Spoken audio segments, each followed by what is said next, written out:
into the game and introduce our players to the top left corner of the map. The Red Cross player representing Team Redbloods, guys. It is Eiki. Into the upper right corner of the map from Carnage Esports. Had the pleasure of meeting him and chilling out with him this weekend at the Dutch StarCraft League, where he took 3rd/4th place, losing to Rhett in the semi-finals. But otherwise looking pretty strong throughout the weekend. From Carnage Esports, Namshar.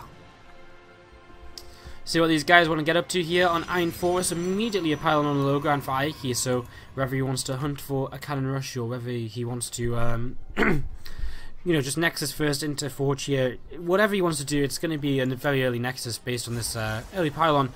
And he took a probe back up to the high ground, didn't send it out on the map, so it looks very much as though this will just be a very simple Nexus first expansion.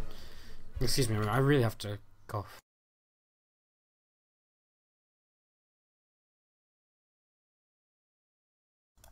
Alright, there we go.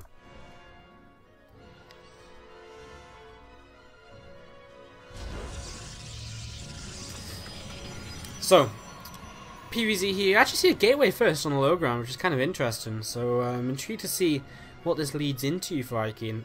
In fact, he's going to scout in the correct direction to begin here with his probe. The first overlord for Namshar also going in the correct direction right now, although honestly there won't be that much to see too early on in this game.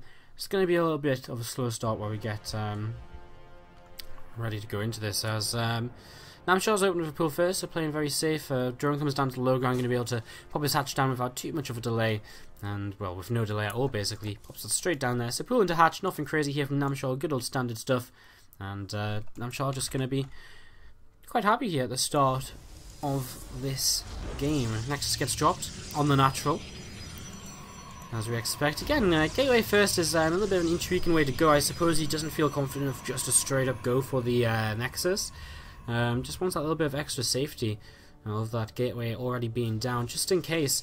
Now adds on his double gas behind as well. I mean, it's still a very fast Nexus because it was literally just gateway into the Nexus, no gas at all.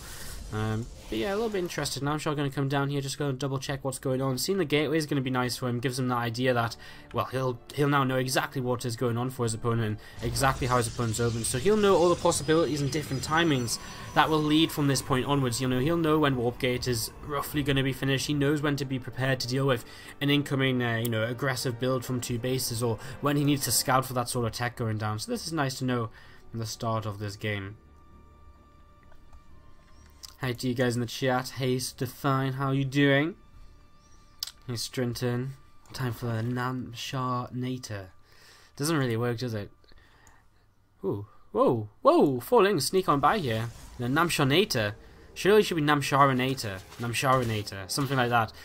Either way, falling sneak by here, and they're going to start working on the probes in the mineral line. Zald's going to try and catch up, 1 kill already though, and Zergling's going to loop around the back of the mineral line now to try and escape. Or not escape, but just re-engage on these workers. He's going to be able to just pick up a second one there. 3 Zerglings still alive.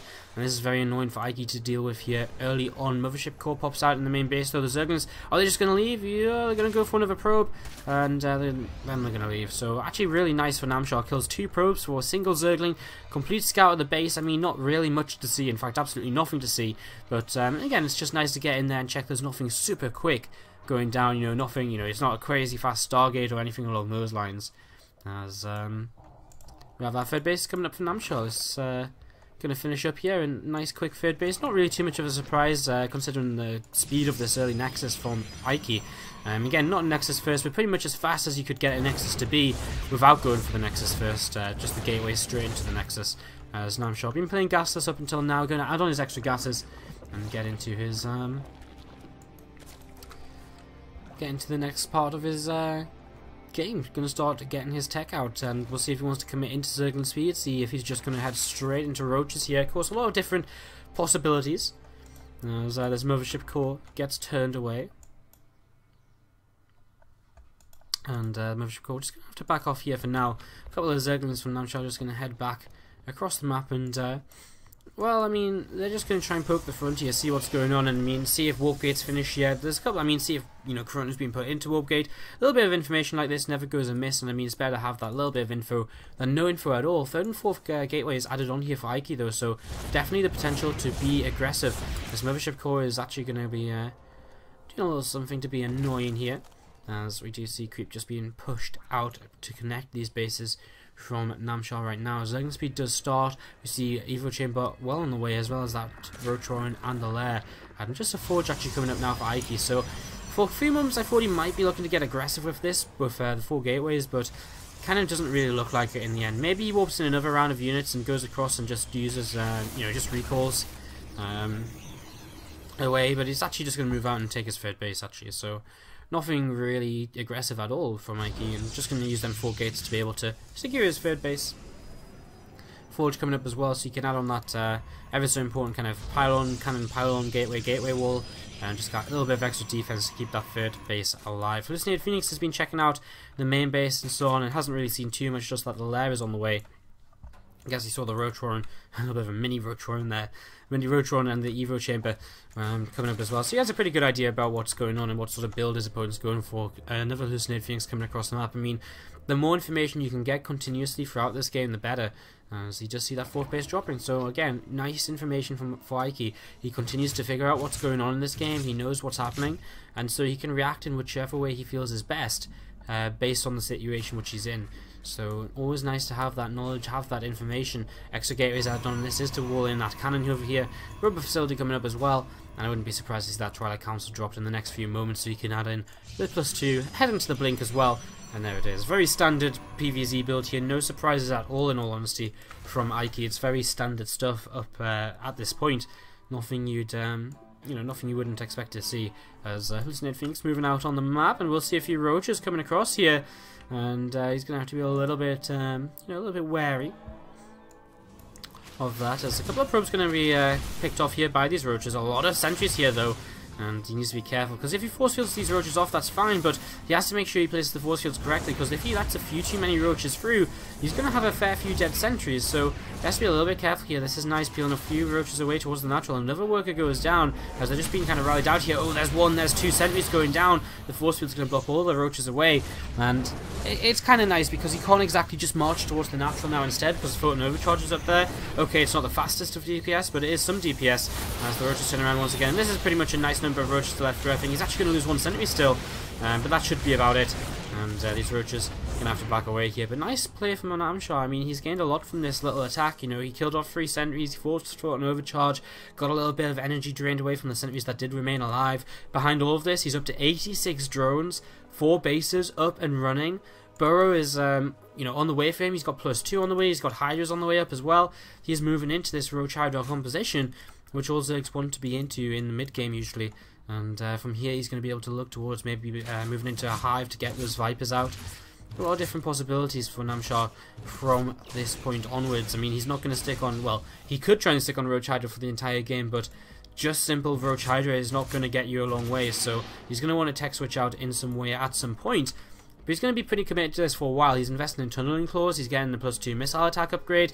So he's going to be, again, he's going to be committed to this for a fair amount of time here at least. Temple Archives on the way for Eiki though, so he's going to bypass Colossi. He's adding on Immortals into composition, and I imagine he's going to add on mostly Archons from the Temple Archives, but also probably work towards Storm as his form of splash damage to be able to deal with the Roach Hydra army, which is actually moving forwards a little bit here now. Force fields, well, there's actually just not that many units here for Eiki at this point in time. I mean, a few sentries, a couple of Immortals and the Stalkers. I don't think there's actually that much firepower in reality, especially against, say, kind of the Lings and Hydras in this army. Okay, the Immortals will do great against the Roaches, but the Lings, the Hydras, what is there to really counter these? And, I mean, Force fields is kind of the answer, but...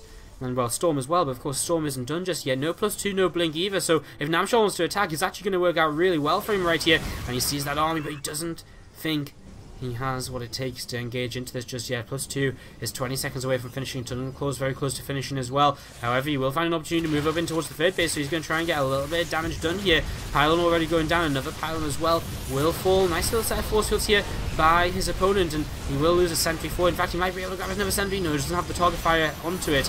Very narrowly, just not quite close enough. And Namshar going to have to back away from this. And of course, this is just buying Eiki time as well. Namshar not fully committing here means Eiki has that little bit of extra time. And so Storm will now finish. He has Storms available to drop onto this army.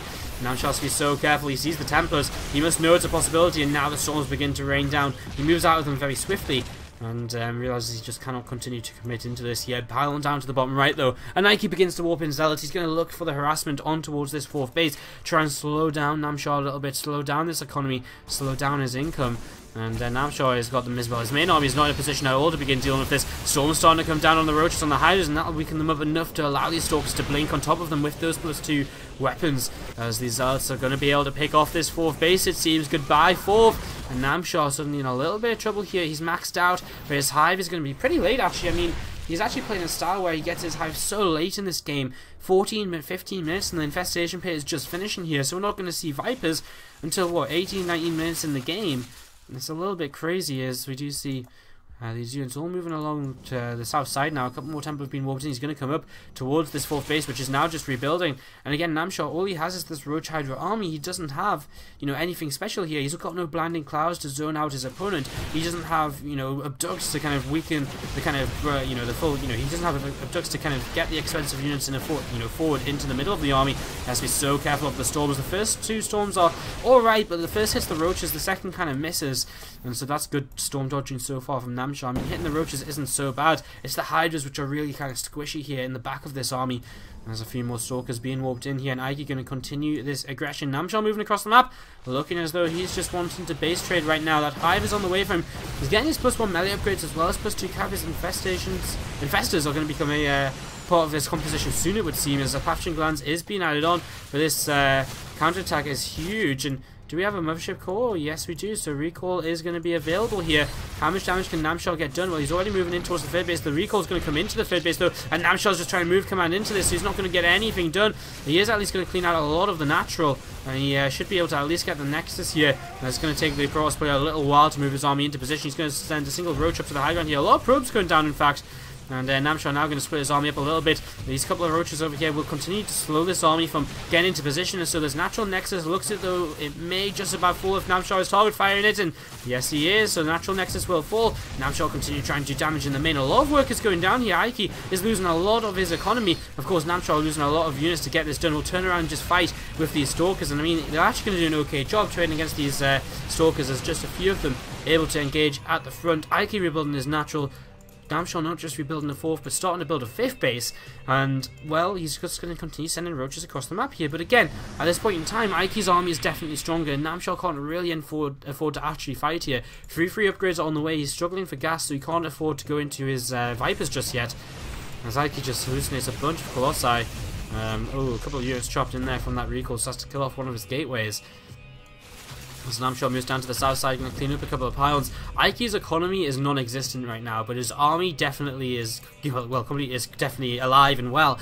He's got he's got pretty much even army supply with the Zerg player, and that's going to only increase now as he catches a few units off guard. Once again, the counterattack set up here by Namshar. A few units in towards the natural, a few warpins coming in. Where are they coming in though? On the high ground, a couple of stalkers and a sentry, but that's about it. As these roaches coming into the 3rd base as well, and again, this kind of be some of the last economy which Eiki has. At the same time though, he's fighting forwards and attacking into this group of hydralisks at the 3rd base of Namshar. Namshar just going to have to try and get as much out as he can here and trade as best he can. He's got the money for now, for a little while. He's going to probably want to try and send, well, he's actually going to come in and engage with these drones. A couple of hydras coming in the back as well. He's just trying to kill off as much as he can, because again, he's got the better economy. He's got more drones than his opponent. He's actually up by almost 40 workers, but he needs a way to actually kill off his opponent's army. Without killing off his opponent's army, he's going to be in a lot of trouble. Phono charge gets popped at this 3rd base, but it looks as though this is going to go down, so this army is completely all in from Eiki. No drones actually making it down towards this 4th base here, which is a little bit of a shame.